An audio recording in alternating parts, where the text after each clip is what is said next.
Are you thinking about going to your first time to Tokyo, Japan? You've come to the right place. I wanted to mention this was my first time and also my wife's going to Tokyo, Japan, but Japan in general. One thing is going there, but also like the logistics behind it can feel daunting. And I want to give a special shout out to Discovi. They're a service that actually helps optimize vacation trips, and they had one option for the hidden Tokyo experience. Not only they take care of the logistics behind the scenes, but also having a whole itinerary for you to get to do something every day and go to places that you want to go. For us, what was really important is actually anime, TCG, gaming, nostalgic stuff that we grew up in our childhood. And then even learning about some new experiences and places that we weren't even aware of, such as like theme cafes. This guy's going to help you have a better idea going into your first time, especially if you're an anime, TCG, or gaming fan. So let's get right into it. So we're starting off strong. Akihabara, the Otaku Paradise. This is often referenced as the anime mekkatsu. If you want to find like a bunch of anime merchandise, you're bound to find something here that you're looking for. Definitely seen a lot of Demon Slayer, Dragon Ball Z, One Piece, Naruto, Pokemon, and Pokemon is everywhere in Japan. And literally it has an entire street of businesses that has merchandise that you're looking for. Some of the big ones that are more notable are Animate, Mandarake,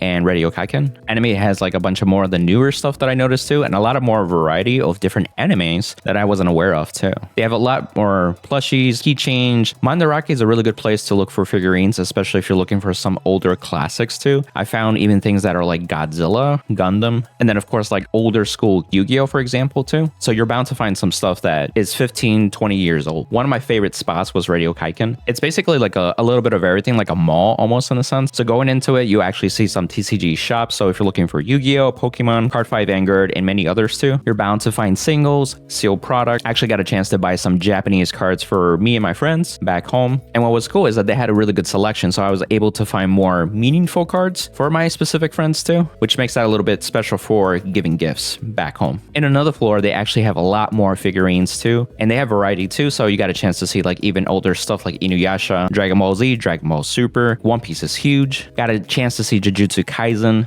Spy Family, and even got a chance to see some old classics like Godzilla too. While I was at Akihabara in general, I was able to find a Luffy from One Piece and an Ichigo from Bleach for one of my other close friends as well too. If you're into more gaming, I would recommend checking out Taito Station. They're actually more into arcade and prizing games. So if you like that energy, that vibe, especially if you grew up with arcades, that's definitely a place you're going to enjoy yourself. Also take the time to go to different businesses too. I just listed out the main ones that people would recognize, but you might find some hidden gems in other businesses that are not so well known. While I was looking for old school games and old school gaming consoles, I was able to stumble upon a Japanese Pokemon Silver. Now, Pokemon Silver was my first Pokemon game, and so for me it meant a lot and I had to like get it for real. And also for you, let me know in the comments which one was your first Pokemon game. I like to hear your story and how you started your Pokemon journey. There's also nightlife too in Akihabara. Some stores are still open later when it gets dark, but the place lights up really nicely too. There's food everywhere, so if you're hungry you can grab a snack if you want to, or just have an entire meal. And so there's always something to do. Next is Shibuya, anime meets real life. Shibuya is also well known because it has the Shibuya crossing, which kind of reminds me of the New York's Times Square. I highly recommend trying it at least for yourself once or twice. It is a lot of people. Discovi actually helped out a lot with just recording us and even taking pictures throughout this part too. They gave us some advice too, like, you know, hold hands, that'll be a lot easier so you don't lose each other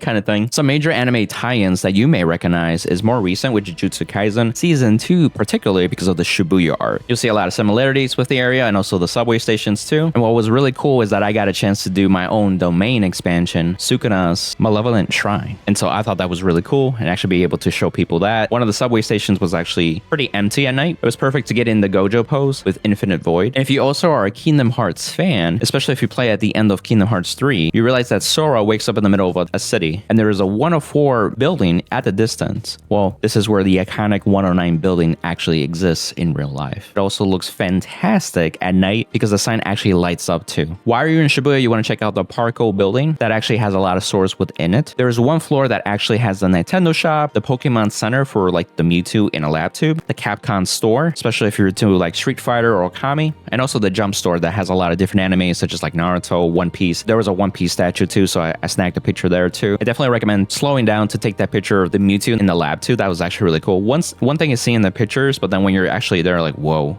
And then if you go into the store, there's plenty of plushies, stickers, art designs. There was Pikachu with a skateboard, so he looked like a skater. He was a skater boy. And then also like some cool graffiti-like style of Mew. In the Nintendo shop, there's plenty of Mario, Legend of Zelda, Donkey Kong. There's plushies. We actually got a chance to see the spiritual stones from the Tears of the Kingdom game, which was really cool, actually. I was really tempted to get some myself. Another kind of realization too, especially since you're in Japan, you can see like the Nintendo games themselves, but they were in Japanese. While in Shibuya, one of my buddies recommended a TCG shop, and that's Bato Loco. It was a little bit hidden, but I was able to find it. And then once I got in there, I noticed immediately they had cases of singles that you can check out for Yu-Gi-Oh, Pokemon, One Piece. They have like sealed product too. I actually got a chance to get the Night Rose deck set for myself. So I got a chance to use the cards from that deck set to practice before a major event that was leading up to around that same date in the English. Pokemon cafes and theme experiences. So first off, wherever you go in Tokyo, you're going to see a lot of Pokemon. This includes merchandise, posters, vending machines are everywhere in Tokyo. I noticed that too. There's actually multiple Pokemon Center stores too, not just Shibuya. We actually went to 4 of them. The other ones we went to, I'll highlight real quickly too, was the one called Mega Tokyo and Ikebukuro. That one was located in Sunshine City Mall. What was really cool about this area is that they had like the starters in the mall area, so you could take pictures, you could take videos. In Sumida City, there's also the Skytree Pokemon Center. This one actually has both regular Rayquaza and shiny Rayquaza. There's also the Tokyo DX Pokemon Center in Nihonbashi. This one's special because like when you're going in, you'll see the Snorlax and the Pikachu, but then you'll see the wall has the Pokédex, which is a nice touch. But one of the major important things about this area is because it has the Pokemon Cafe. The Pokemon Cafe is literally, you eat there, it's Pokemon theme everywhere you see, whether it be like the walls, there's Pokemon, the silverware and the setup is all Pokemon themed. The food is even Pokemon themed. So I had the Pikachu curry. We also had the lemon squash and we had like an EV drink. We had a dancing Pikachu that came out. So he was like dancing, moving back and forth, getting a chance to sing along with one of the workers there too. And I was able to snag a really good picture too that I love to show to people, and they always like laugh at it and it's like perfect. What was neat that you can buy some of the plushies there. You could also buy the silverware, which we did. I wish I would have bought more too, because they have like Pikachu, they have a Gengar, get little things like that. And it's in our kitchen too. So it's a little something that we use in our day-to-day to remember Japan as well. I already mentioned a little bit of food, but let's talk about more food adventures. While you're in Japan, try authentic ramen, tempura, sushi, desserts, you name it. There's food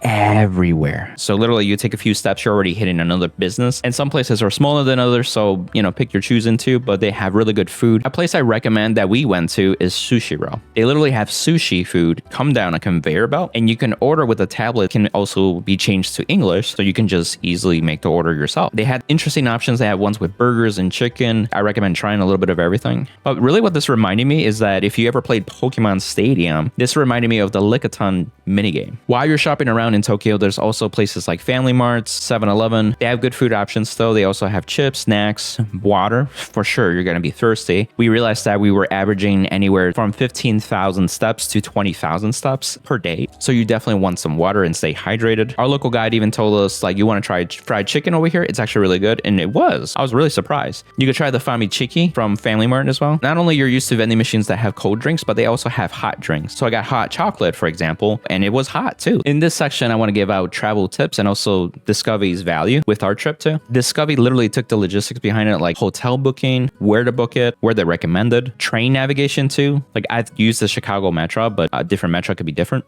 like Tokyo. So they actually took the time to teach us how to use the Metro. One of the biggest things is when we landed at the airport, we got in a taxi rather than taking the train station and getting to our hotel that way. I just find it nice, you know, after a 12-hour flight, we were able to land, get through customs and everything, and then finally just put our bag in a car and then just be able to go directly to the hotel. And it was also nice to get a chance to like talk to the guide. Very good rapport immediately too. And also just like getting accustomed already to some of the Japanese customs too. They also were a big help when it came to like pictures and filming too. So you notice that a lot of these pictures that I've been sharing, it looks like somebody else took them. They actually were the ones taking those pictures. Personally, this just made it a lot easier. One of the biggest things that I really value is that we didn't have to worry about the small stuff while we're at the trip. I rather use the time that we're at there to maximize on the actual things that we want to do. for fun. Some quick tips with navigating through Tokyo a bit. Google Maps and Google Translate are like your best friend. You could actually change Google Maps into like the train navigation. So that way, if you're trying to get, let's say, Tokyo DX from Shinjuku, if that's where you're staying at, then you can see which lines that you have to get onto, and then also like a expected time to transition. Since it's so busy, there's actually multiple lines. So if you miss one, there's actually another one in like the next minute or two, or 5 minutes at most. It's actually pretty impressive. It's also clean. Google Translate's big too, because you may have to communicate. You can use whether the voice to text or maybe like taking pictures and seeing like products like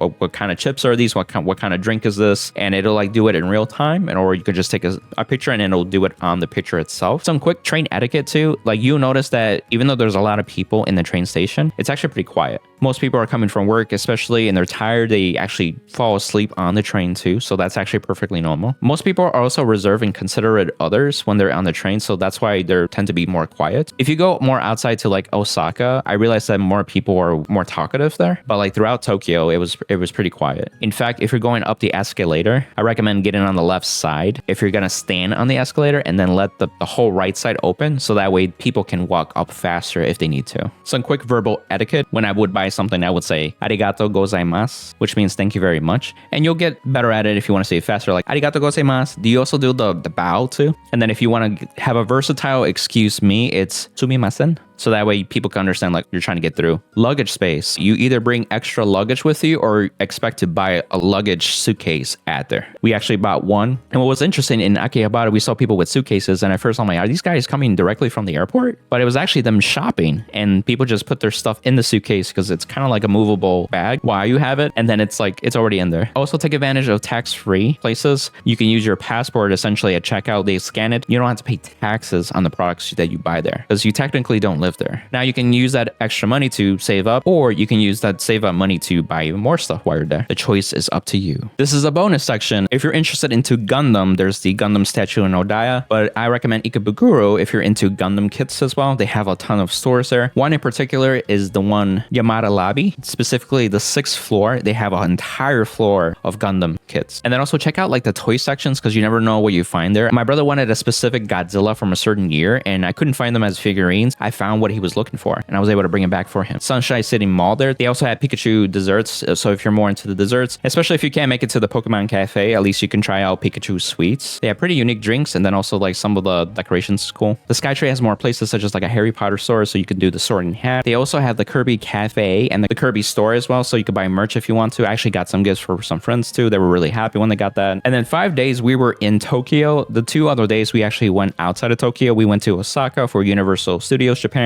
That was really cool. We got into the Harry Potter ride, and as we were waiting in line, there was actually the garden, so it was like Harry Potter music along the way too. So while you're waiting, it was kind of like, oh, this is kind of cool. You're going through the castle in a way. The second place we went to is Kamakura. This is more to the coast. Beautiful small town area as well. And we went into Enoshima as well. We got there on a ferry too. That was really cool. So we're on the ocean itself too. So that was like, wow, so this is me being on the ocean. And there's shrines there. There's Mount Fuji at a distance too. So that was actually pretty cool to see it at a distance. You can go into more Kamakura and see like the temples itself. We saw the giant Buddha. We were able to go into the giant Buddha. I didn't know you can do that. You even saw like bamboo trees, so you see them in like shows. I got a chance to visit a store called Retro Games B-Dash. They were very nice people. They have a lot of old school games and consoles. I found Ocarina of Time and Majora's Mask in Japanese, and that was like, I gotta get this because it looks phenomenal. Like the contrasting colors, and of course just being able to flip through the book and the game itself in Japanese. I thought that was really special. Let me know in the comments which Legend of Zelda game is your favorite too. Everybody has their own favorite. To recap the whole experience, we got our mission accomplished. We wanted to buy Japanese figurines, merchandise, TCG cards, even find some nostalgic finds like Pokemon Silver, Ocarina of Time, Majora's Mask, Pokemon Sapphire. The biggest thing was the Pokemon Cafe, especially for my wife. And as a husband, I really saw her genuinely happy about it. That was one of her big bullet points being at Japan, so that, you know, like, you did a good job. And so I highly encourage you to go to Japan for your first time for sure. Let this video be a guide and helpful places to go to for yourself, but also check out Discovi. They have the Hidden Tokyo experience, but they also have different places around the world that you may want to consider as well. And if you use the code in the description and also in the comments, you can get a $50 off their classic option. And if you get the deluxe option, you'll get a $100 discount instead. I also included some of the Google Maps and other website links into the places that I mentioned throughout the video. So especially if you want to take take your time and go through those yourself and refer back to. And if you felt this video was super helpful just in general, or you feel like you have a friend that would like this, go ahead and share the video with them too. They might be even more excited to go with you and make that trip even more fun. Feel free to like and subscribe for more videos too. I plan to do more Japan related videos just like this one too. So next time, amigos. Bye.